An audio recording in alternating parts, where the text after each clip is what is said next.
On this channel, we've discussed the many ways that you can truly say that you've mastered a video game.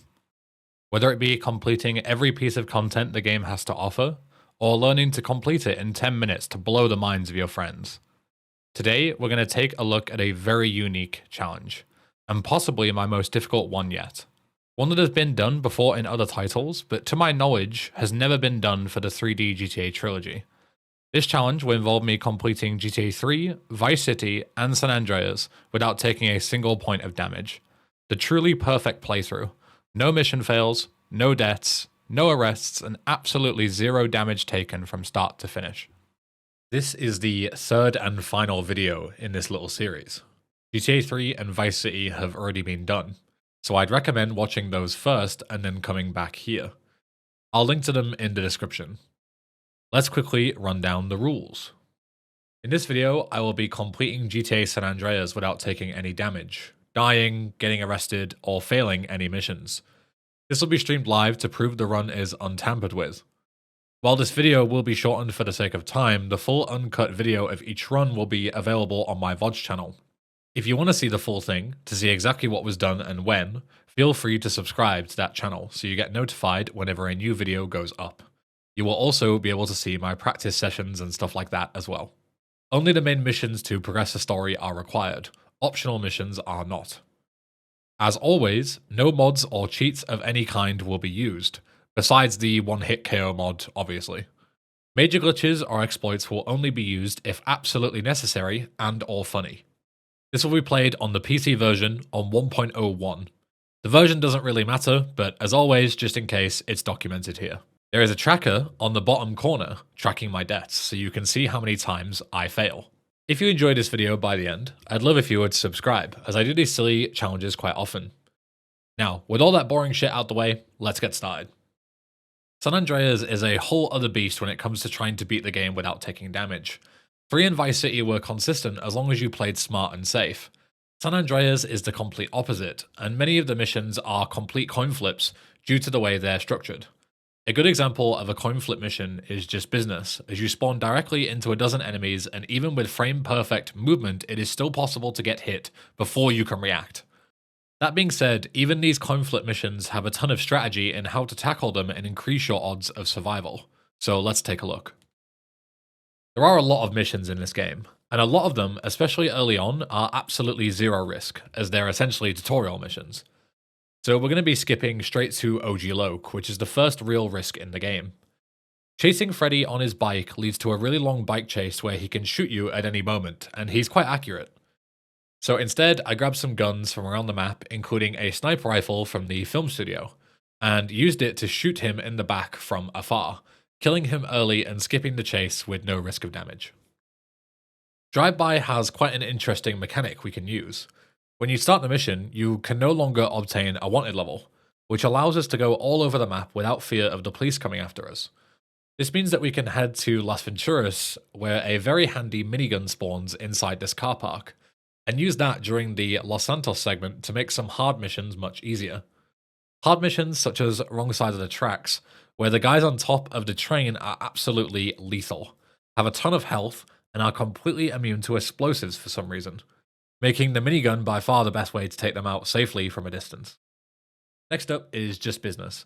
I've already mentioned most of what makes this mission hell on earth. Spawn in, and it's just immediately a 50-50 coin flip. Clear out this area, then spawn into a second area with another coin flip of potentially taking damage or not.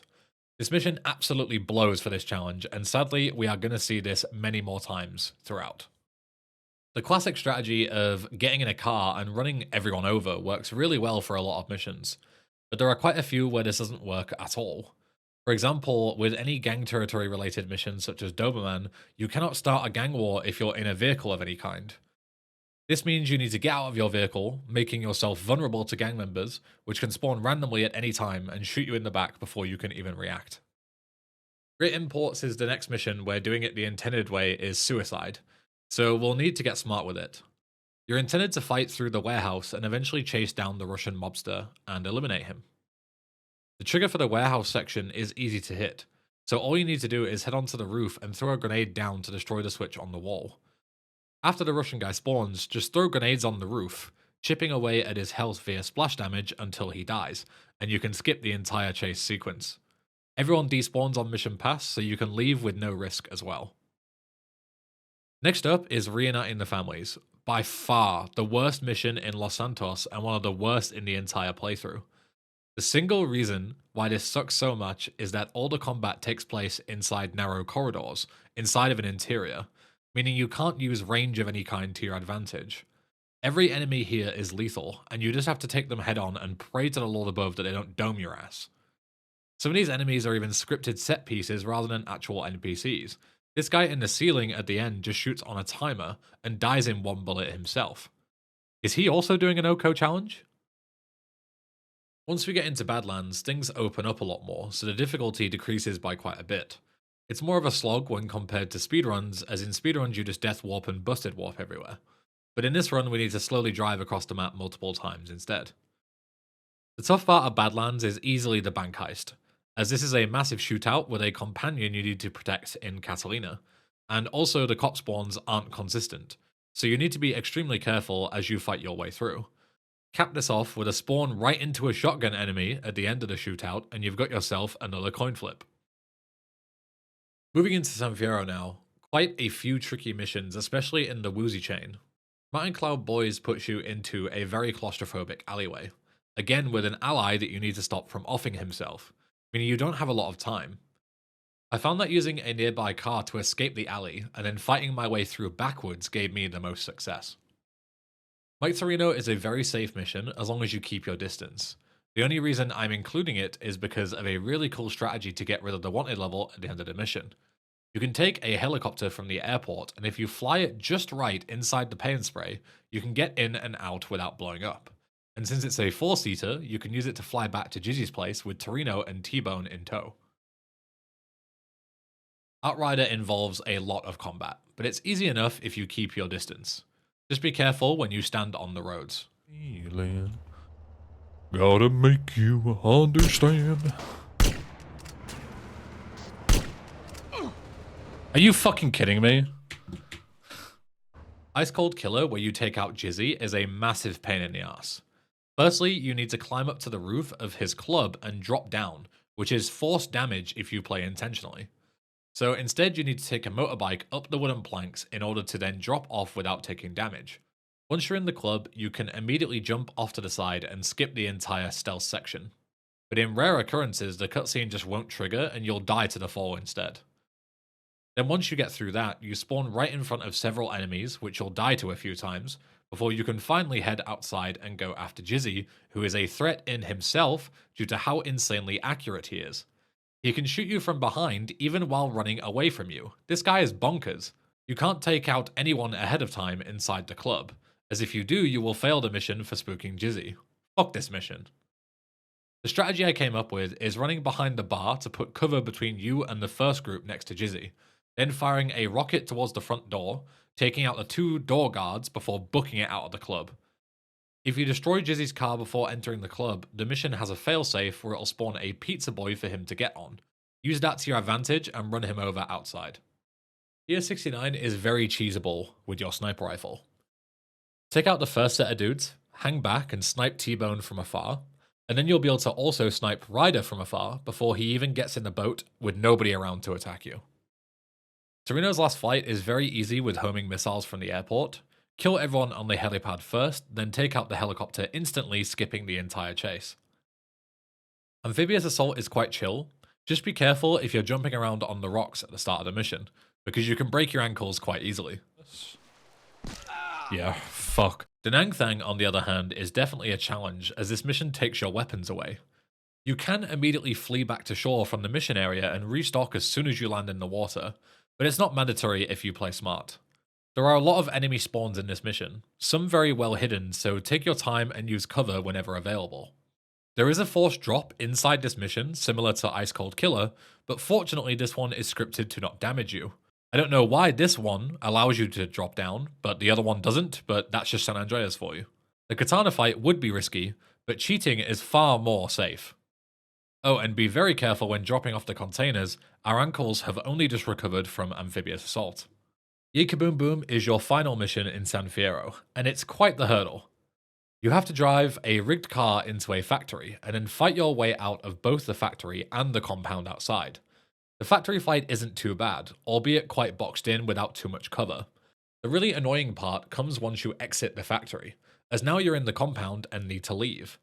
The usual strategy is just to run up the side and drop down, but this will kill you in Oko, so we need to do it the old-fashioned way, by stealing an enemy car that enters the compound and closes the gate behind them.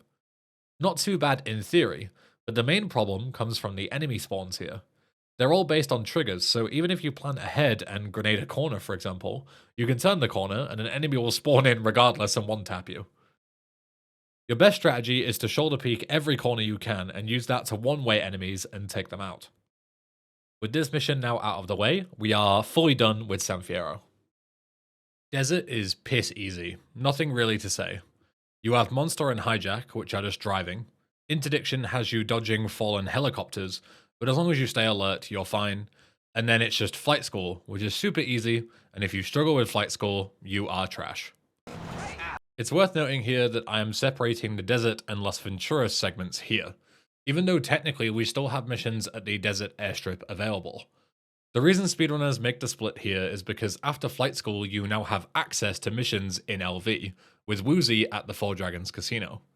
Hence the start of the LV segment. We'll be doing the rest of the Desert missions as they're mandatory to progress, it'll just be in a different order as the segment is non-linear. Stowaway has some risk as all the guys inside the plane can punch you and kill you, including the guy with the parachute. If you're feeling spicy, you can actually shoot the parachute guy inside the plane and survive. Normally any bullets inside the plane would blow it up, but that only applies to shots that you miss. So if you're a beast, you can shoot the guy and you'll be fine. However, if you miss... Boom! Into the actual Las Venturas city missions now. Explosive Situation is the next mission where we need to make a choice. The first segment, with getting the dynamite, is easy enough. No real combat there. The issue is escaping the quarry, as the main entrance gets blocked off. You're intended to take a bike and stunt your way out, but all it takes is one small mishap on the bike and you're taking damage for sure. You can still leave via the main entrance via a precise climb, but the main issue here is that the gate is guarded by shotgun enemies that will snipe you from 100 yards away and ruin your day. There is a third option though. It still involves the bike, but with a proper lineup you can actually drive straight up this wall and head out the back of the compound. You can still fall off the bike here and take damage if you do fail the trick, so pick your poison. You've Had Your Chips is definitely a tricky mission. Lots of combat inside a small enclosed space, with more enemies ambushing you later on. Your main issues here, even on a regular playthrough, are two guys with Spaz 12 shotguns that will mess you up if you're not careful. The first shotgun dude spawns early on, but you have plenty of time to kill him. The second shotgun guy is waiting for you as a trap when you leave the facility after destroying the machines. There is a way to avoid him though, as the code in the game is checking for your machines destroyed counter to be exactly 3 in order to spawn that group of enemies to ambush you. Destroy 2 machines, then 3 and 4 at the same time, and your counter will skip from 2 straight to 4 and skip that check entirely. Moving away from the Four Dragons Casino for a bit and heading to Caligula's, we have the meat business.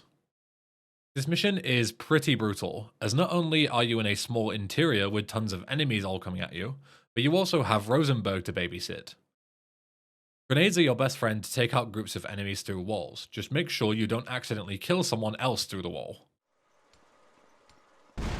And it kills Ken through the wall! Are you fucking serious, man? Speaking of brutal, Las Venturas has Freefall. Freefall is probably the worst mission to do damageless in the entire game, as you're stuck in this stupid turret mode with a pistol, and your only options to fight are to peek out for a few frames, get a shot off, and then go back into cover, praying you don't get hit. This is one of those missions where I honestly have no clue how you ever do this consistently without some sort of major exploit or skipping the mission entirely. The worst part? Every single time you fail, you have to load your save, start the mission, drive all the way to the airport, then take the dodo all the way into the sky, and hijack the Shamel just to get another chance. It sucks. Misappropriation is a mission that is completely trivial, with just a bit of prep. Usually you head to your target and he immediately flees in a helicopter. You then have to chase him across town before he finally lands, giving you the chance to take him out. You can skip this entire section though, with a bit of foresight. The guy with the briefcase you need is chilling on top of a hill, so if you park up nearby and kill him before he can escape, the briefcase is yours. He is surrounded by bodyguards, so proceed with caution, and they can also pick up the briefcase and try to escape with it, so bear that in mind.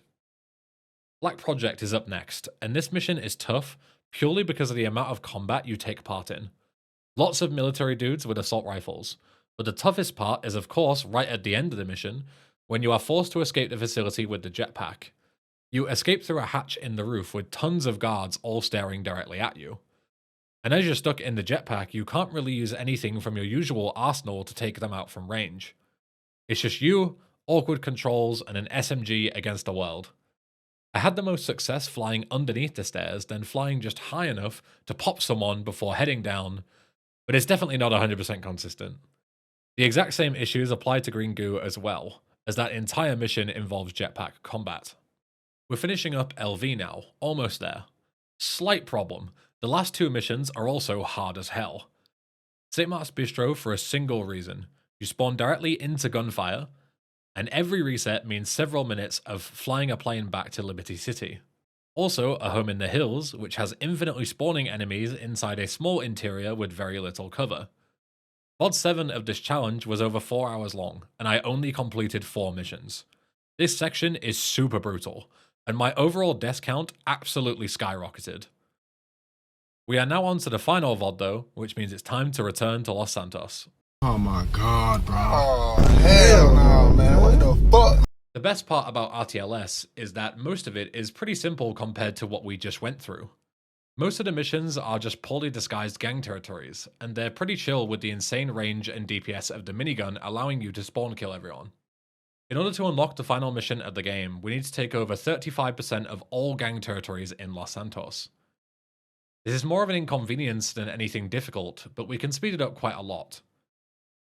The TLDR on a gang territory is that you need to kill some enemy gang members inside the territory to trigger the takeover. 3 waves of enemies then spawn, kill them all, territory's yours. At any time, another gang can try and take over your territory that you own. Go there and kill the attackers, otherwise you lose that territory. So what are the problems here? Number 1, you need to find gang members inside each territory, which are purely random spawns. Number 2, you need to kill 3 waves of enemies each time, which is super slow. And number 3, you can lose territories while you're away from the ones that you already have. So what can we do about this? Fortunately, there is a solution to all of these problems. If we take some sort of police vehicle, start a takeover, kill 2 waves, and then activate the vigilante side mission, it cancels the territory takeover. How is this useful, you may ask? Well, it actually counts as your territory with 2 out of 3 waves completed, as far as the game is concerned. Meaning we can keep doing this to skip wave 3 on each territory. Let's not stop there though. Complete wave 2, drive into a new territory and manipulate the enemy spawns to spawn inside that new territory, use Vigilante to cancel the takeover that you're on, and then have a fresh set of gang spawns inside your new territory that you can then kill in order to chain the next takeover infinitely. No more worrying about random spawns. Ever get a notification that you're losing a territory? Just activate Vigilante again, and it cancels it. No more random spawns, no more losing territories at any time, and skipping an entire third of all of the waves. This makes gang territories way more bearable, and you can do this at home too. Now we just have one mission left, end of the line. RTLS hasn't been too bad so far. Surely the final mission can't be that bad. Wait, what do you mean the VOD still has over 4 hours left? Oh, for fuck's sake. End of the line is by far the hardest mission in terms of raw challenge. It's definitely consistent, but you're dealing with dozens of enemies in a tight space. Tight time limits and boss fights as well. The mission is separated into 3 parts. Part 1 is the fighting up until and including the Big Smoke boss fight. Part 2 is getting back out of the building before it explodes. Oh! And part 3 is the 10-penny chase inside the fire truck. Now this mission is quite unique, as technically speaking it has a checkpoint between each part. So if you kill Smoke and then die in part 2, you can head back to the marker and continue from part 2. I did originally try to complete all these 3 segments in one go, but the issue was the Big Smoke boss fight. Remember how I said this mission's consistent? I lied, it's not. We're due a loss of a coin flip. Yep.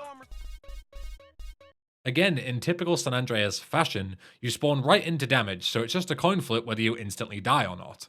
And it's so difficult to get back there again due to how hard End of the Line Part 1 is overall. After about 3.5 hours of attempts, I simply decided it wasn't worth constantly flipping coins, and locked in my progress after beating Part 1. Part 2 isn't nearly as bad due to the lack of luck-based boss fights, but it's still tough as you have a time limit before the building collapses, meaning you can't slowly peek around every corner. You need to just clear out the rooms as quickly as you can. As you can see in this footage, it's also extremely dark, and on PC the night vision goggles are useless, meaning an enemy can be lurking in the dark shadows and pick you off at any time if you're not careful. Once you escape the building, you are greeted with Part 3, which is essentially a victory lap.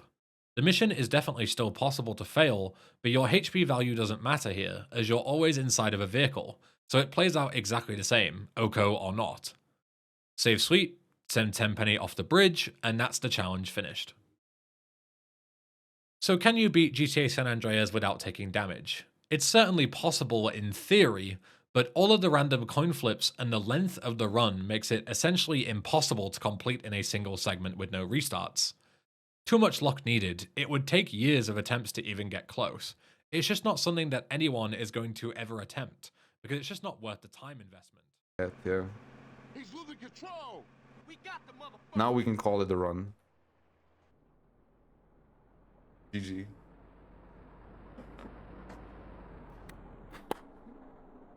Oh my god. Also, yeah, IL board was also something. GG, guys. Holy moly. I can't believe it.